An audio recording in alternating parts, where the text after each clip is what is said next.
Pubali bank PLC সৌজন্যে business এক্সপ্রেসে আপনাদের সবাইকে স্বাগত। বিদ্যুৎ ও জ্বালানি খাতে লুণ্ঠনমূলক ব্যয় রোধ করে ভোক্তার জ্বালানি অধিকার সংরক্ষণে সুবিচার নিশ্চিত করার দাবি জানিয়েছে consumers association of Bangladesh cab.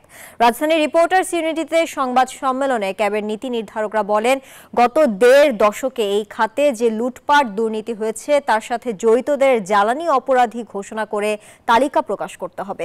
2010 সালের বিদ্যুৎ ও জ্বালানি আইন বাতিল করার দাবি জানান তারা। বিইআরসিকে শক্তিশালী করারও পরামর্শ দেয় ক্যাব। গণঅভ্যুত্থানে উৎখাত হওয়া বিগত আওয়ামী লীগের 15 বছরের শাসনামলে রাষ্ট্রীয় পৃষ্ঠপোষকতায় বিদ্যুৎ ও জ্বালানি খাতে নজিরবিহীন লুটপাট হয়েছে বলে দাবি বিশ্লেষকদের। তথ্য বলছে 2009 সালে আওয়ামী লীগ যখন ক্ষমতায় তখন প্রতি ইউনিট বিদ্যুতের গড় দাম ছিল 3 টাকা 73 পয়সা, যা বর্তমানে 8 টাকা 95 পয়সা। গ্যাসের 2 চুলার মাসিক বিল ছিল 450 টাকা, যা এখন 1080 টাকা। এছাড়া প্রকল্পের নামে লুণ্ঠন হয়েছে হাজার হাজার কোটি টাকা। বিদ্যুৎ ও জ্বালানির এই অস্বাভাবিক মূল্যবৃদ্ধির জন্য শেখ হাসিনা সরকারের অপরিকল্পিত উন্নয়ন কর্মকাণ্ড ও দলীয় ব্যবসায়ীদের সুবিধা প্রদানকে দায়ী করছেন বিশ্লেষকরা। রোববার ক্যাবের সংবাদ সম্মেলনে এসব অভিযোগ তোলেন তারা। তারা কত মুনাফা রাখে, সরকার কত রাজস্ব পায়, তারপরে তারা বিভিন্ন ক্ষেত্রে যে সমস্ত লস দেখিয়েছে, টেকনিক্যাল লস, যে সমস্ত ব্যয় সংযোজন করে মূল্যহান নির্ধারণ করেছে, সমস্ত কিছু তারা আড়াল করেছে। এ খাতে লুণ্ঠন প্রতিরোধে জ্বালানি খাত সংস্কার চায় ক্যাব। দুর্নীতিবাজ ও লুণ্ঠনকারীদের জ্বালানি অপরাধী হিসেবে চিহ্নিত করে বিচারের দাবি করেন বক্তারা। যারা এত বছর লুটপাট করেছেন তাদের হোয়াইট পেপার আমরা চাই। তাদের নামগুলো আমরা যেরকম বলছি সেটা রাষ্ট্রীয় জায়গা থেকে আমরা চাই যে রাষ্ট্রীয়ভাবে তাদেরকে চিহ্নিত করবে। এই জ্বালানি অপরাধীদেরকে চিহ্নিত করে তাদেরকে বিচারের আওতায় আনাটা খুবই জরুরি।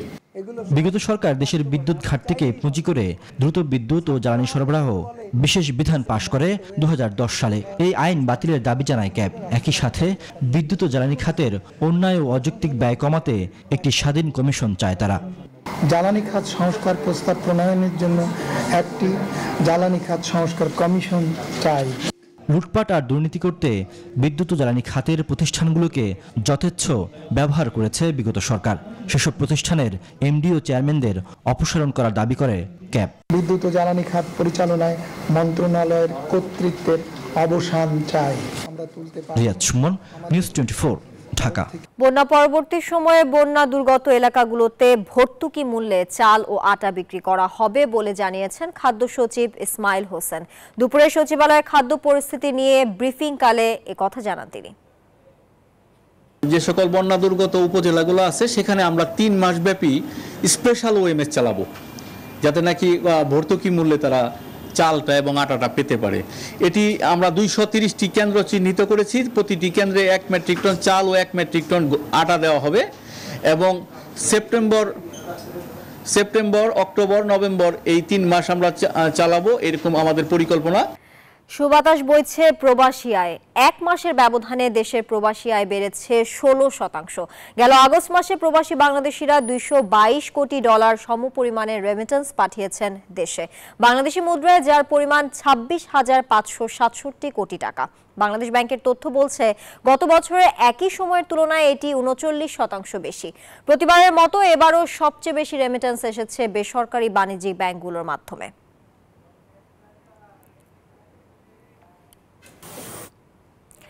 দেশের বাজারে কমলো স্বর্ণের দাম। ভরিতে 1,621 টাকা কমিয়ে 22 ক্যারেটের 1 ভরি স্বর্ণের দাম 1,26,321 টাকা নির্ধারণ করেছে বাংলাদেশ জুয়েলার্স অ্যাসোসিয়েশন বাজুস।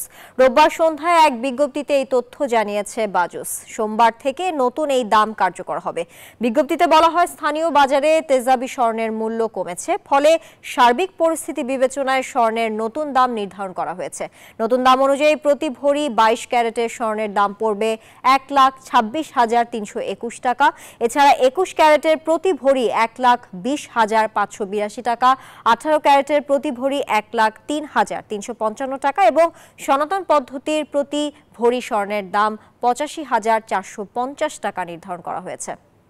দেশের শীর্ষস্থানীয় আর্থিক প্রতিষ্ঠান ইস্টার্ন ব্যাংক পিএলসি ইবিএল শরিয়া ভিত্তিক ইসলামী ব্যাংকিং সেবা চালু করেছে। প্রাথমিকভাবে সারা দেশে 20টি শাখা ইসলামী ব্যাংকিং উইন্ডোর মাধ্যমে এই সেবা প্রদান করা হবে।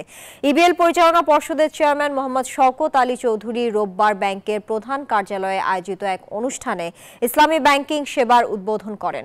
ইবিএল ব্যবস্থাপনা পরিচালক ও প্রধান নির্বাহী আলী রেজা ইফতেখার, অতিরিক্ত ব্যবস্থাপনা পরিচালক ও ইসলামী ব্যাংকিং প্রধান আহমেদ শাহিন এবং শরিয়া সুপারভাইজারি কমিটির চেয়ারম্যান শাহেদ রহমানী অনুষ্ঠানে বক্তব্য রাখেন।